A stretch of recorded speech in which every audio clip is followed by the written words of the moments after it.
누가복음 12장 49절에서 59절까지입니다. 예수님께서 지금 예루살렘에 가까이 올라가고 계십니다. 제자들은 계속 싸웁니다. 누가 높은 자리에 있을 건가?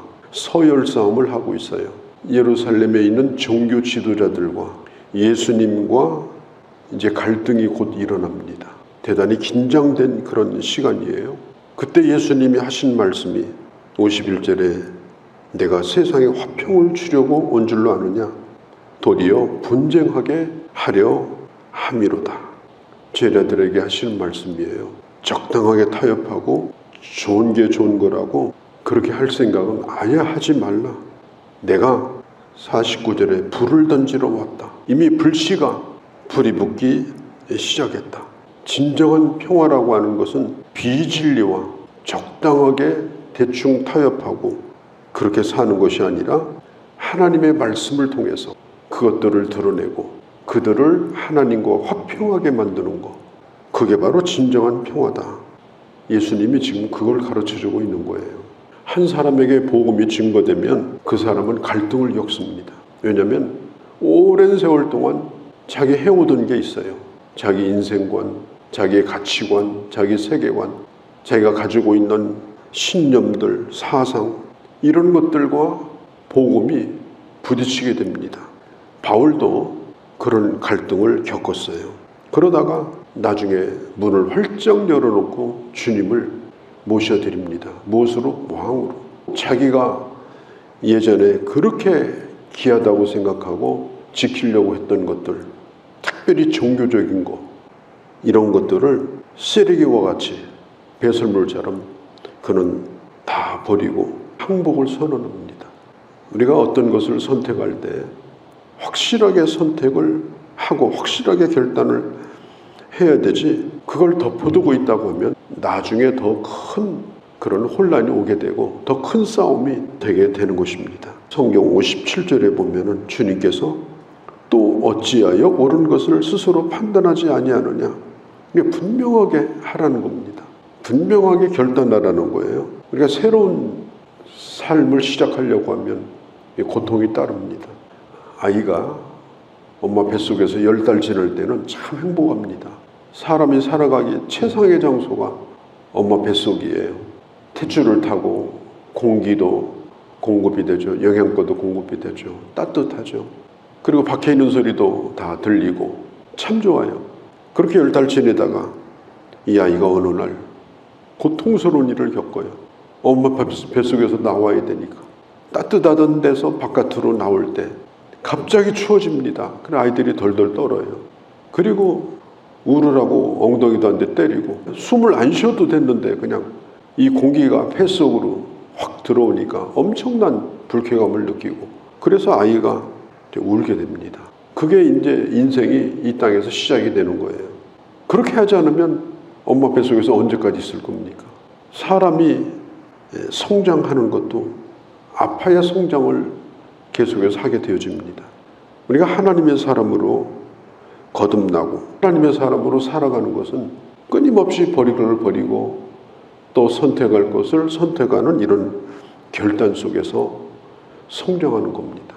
그리고 많은 충돌이 있는 거예요. 싸움이 있는 겁니다. 오늘 성경에도 이미 불이 붙었다. 49절에 불이 붙었으면 내가 무엇을 원하리요? 산에 불이 붙으면 다 탈 때까지, 다 타고 나서야 불이 꺼지는 것처럼 이미 하나님의 나라가 시작이 됐다. 내가 옴으로 하나님의 나라가 시작이 됐다. 예수님이 마태복음 2장에 보면 이 세상에 태어날 때 온 예루살렘이 소동이 일어났어요.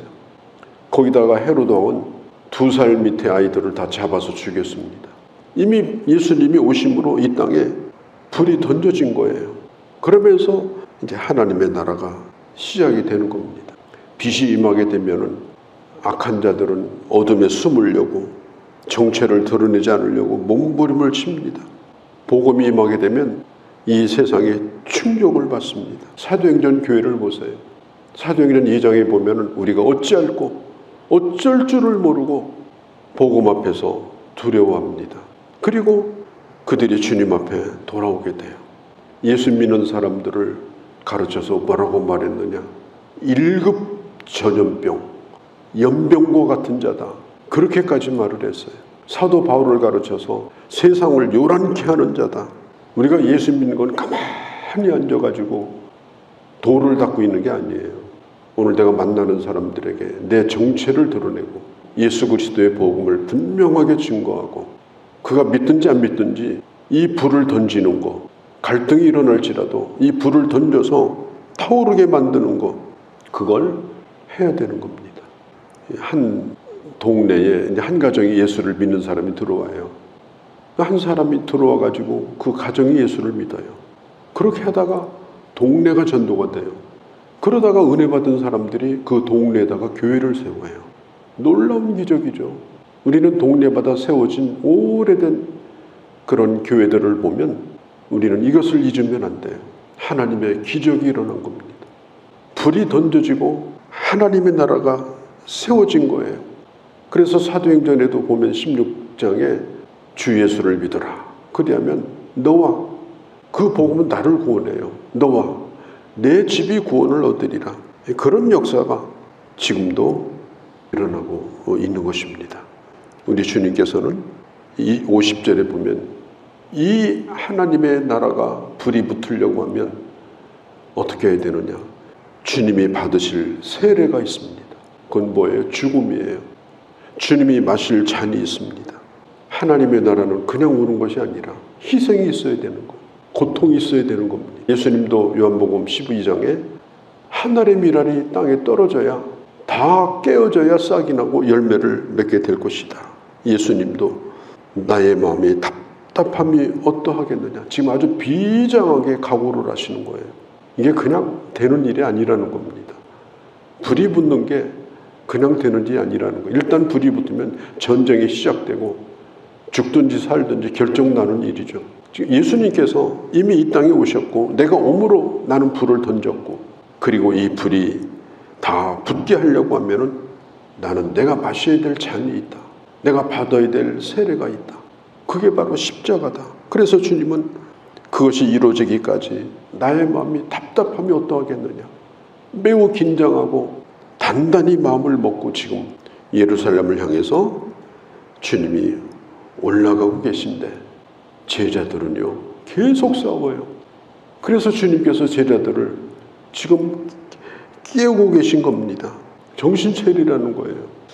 우리 주님은 복음을 위해서 제자들을 데리고 가면서 너희들 여차하면 피해라. 죽는 건 나 하나로 족하다. 끝까지 살아남아가지고 복음 전해라. 주님은 그렇게 하지 않았습니다. 불은 이미 붙었으니 그 예루살렘을 복음으로 불태우려고 내가 지금 긴장하고 가는데 너희도 그렇게 해라. 타협할 생각하지 말라. 무릎 꿇을 생각하지 말라. 우리 주님께서 지금 그 얘기를 하고 계신 거예요. 예전에 한 집안에 한 문 중에 예수 믿는 사람이 들어오면요 그 집이 아주 복잡해져요.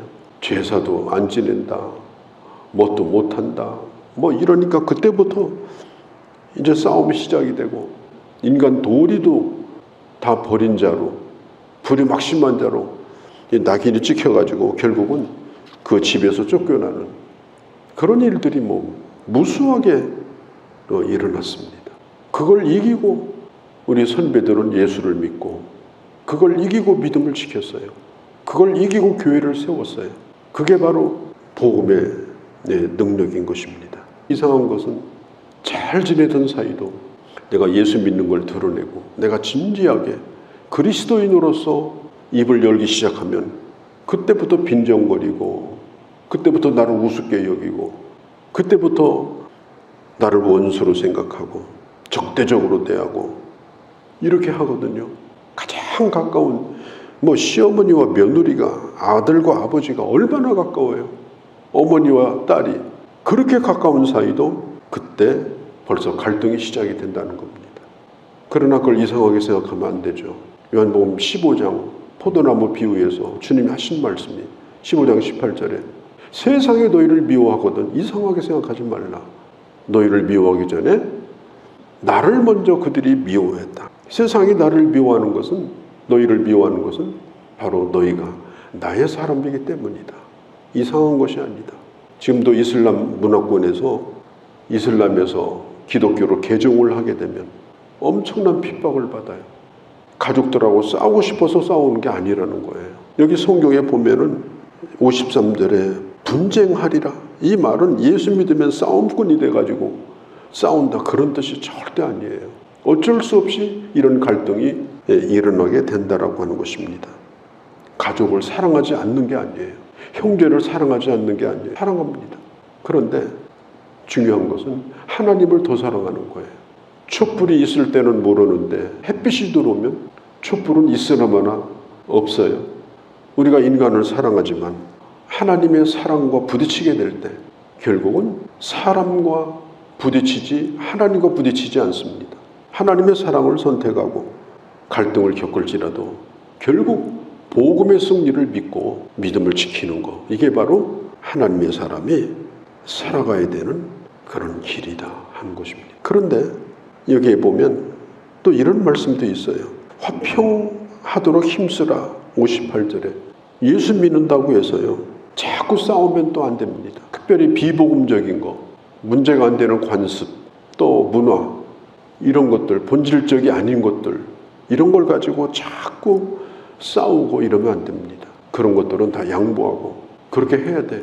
그리고 기복적인 신앙, 무조건 나만 복받자, 무조건 나만 잘 되자, 이런 이기적인 모습, 그것도 우리가 조심을 해야 돼요. 우리가 하나님의 복을 받아야 되겠지만 예수 안 믿는 사람이 바라볼 때는 저 사람들 저 산 밑에 가서 빌더니 오늘은 예배당에 와서 비네, 그런 오해를 받지 않도록 우리는 세속적인 복을 위해서 예수 믿는 사람들이 아니니까 그렇게 되면은 결국은 세상 사람들에게 오해를 받는 겁니다. 신앙이라고 하는 건 중도가 없습니다. 정도만 있는 거예요. 우리가 신앙의 바른 길을 걸어가는 것, 오늘 주님은 우리에게 그걸 말씀하고 있습니다. 그 뒷부분에 보면 이제 농사를 지으려고 하면 이 이스라엘 나라도 마찬가지입니다. 이제 우기가 시작이 되면요 언제 비가 내리는가 이걸 잘 봐야 돼요. 오늘 성경에도 구름이 서쪽에 뜨는 것을 보면 소나기가 올 것이다. 이건 무슨 기상을 연구해서 그런 것이 아니라 경험적으로 되는 일이에요. 또 남풍이 불면 그때 이제 꽃들이 씨를 맺고 그때 열매를 맺는 그런 때가 오는 것입니다. 사람들은 오랜 경험을 통해서 이렇게 기상을 예측하고 사는데 왜 시대는 분간하지 못하는가? 56절에 날씨는 분간하면서 왜 앞으로 이 세상이 어떻게 될는지, 우리 인생은 어떻게 될는지, 내일 일을 모르고 사는 인생인데 그 내일에 대하여 왜 사람들은 관심이 없는가?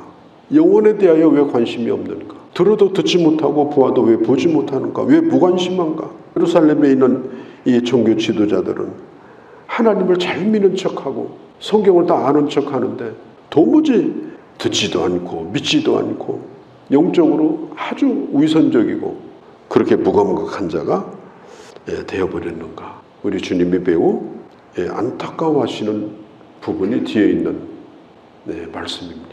우리가 영적으로 늘 깨어있고 분별력을 가지고 하나님께서 나를 향하신 뜻을 늘 바로 이해하고 깨닫고 뿐만 아니라 우리가 이 세상에 나가서 하나님의 말씀을 바르게 증거하고 잠깐 갈등은 있을지라도 복음의 승리를 믿고 주님의 자녀답게 그렇게 살아가는 그런 하나님의 사람들이 되어주시기를 바랍니다. 거룩하신 우리 아버지, 주께서 오늘도 내가 불을 던지러 왔다. 분쟁이 시작될 것이다. 그러나 반드시 복음이 이길 것이다. 이 분명한 믿음을 가지고 십자가를 향해 가셨던 예수님처럼 우리도 고난이 예상되지만 그러나 복음의 승리를 믿고 하나님의 자녀로서 정도를 걸어가고 그리고 주의 복음을 증거하며 살아가는 그런 저희가 되게 하여 주옵소서. 언제나 영적인 세계를 바라보고 영혼을 바라보며 오늘을 살아가는 지혜로운 하나님의 사람들이 되게 하여 주옵소서. 예수님의 이름으로 기도하옵나이다. 아멘.